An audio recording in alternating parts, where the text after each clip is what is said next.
আমরা প্রশ্ন করলাম, আল্লাহ আমাদের তো কাজ করতে হয়, আমাদের তো খাবারের যোগান দান করতে হয়, রব্বুল আলামিন আমরা কিভাবে আপনার উপাসনা করব?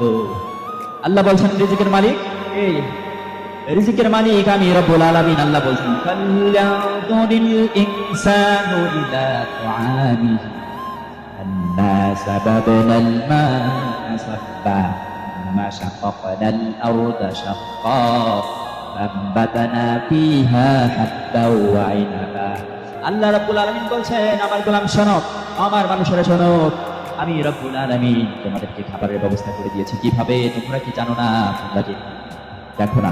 আল্লাহ বলছেন, রৌদ্রের মধ্যে যখন মাটি ফেটে চৌচির হয়ে যায়, আমি সেই মাটির মধ্যে পানি দান করি, বৃষ্টি বর্ষণ করি, পানি বর্ষণ করি। এরপর আল্লাহ রাব্বুল আলামিন বললেন সুম্মা শাকাকনাল আরদা শাক্কা। আল্লাহ রাব্বুল আলামিন বলছেন, এরপর আমি মাটির নিচ থেকে শস্য গজাই। এরপর আমি রব্বুল আলামিন মাটির নিচে শস্য গজিয়ে দেই, মানুষ সেখান থেকে খাবার গ্রহণ করে।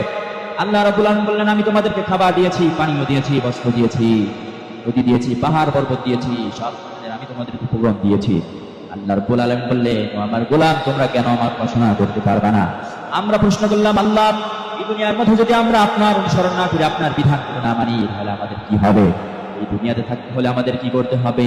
আল্লাহ রাব্বুল আলামিন ইয়া মা'শারাল জিন্নি ওয়াল ইনসি ইন ইসতাতা'তুম আন তানফুযু মিন আকতারিস সামাওয়াতি ফানফুযু ওয়া লা তানফুযুনা ইল্লা বিসুলতান।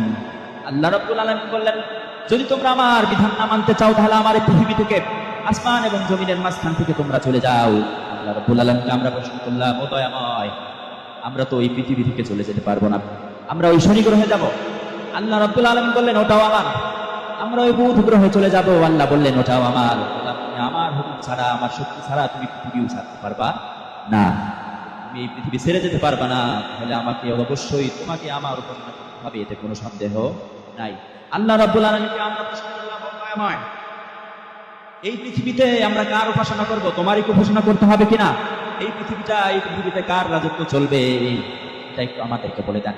আল্লাহ বললেন, মাল্লাম ইয়াহকুম বিমা আনজালাল্লাহ উলাইকা হুমুল ফাসিকুন। আল্লাহ বললেন, আমার গোলামেরা শোনো, এই পৃথিবীর মধ্যে রাজত্ব চলবে শুধু আল্লাহ রাব্বুল আলামিনের, অন্য কারো রাজত্ব চলবে না। আল্লাহ বলছেন, ও আমার নবী, যদি তুমি অন্য কারো বিধান মানো, তাহলে তুমি ফাসিক হয়ে যাবা। আমি বলছি, গোলাম শোনো, অন্য কারো বিধান মানা যাবে না। দুনিয়া আল্লাহ, জমিন আল্লাহ, রাজনীতি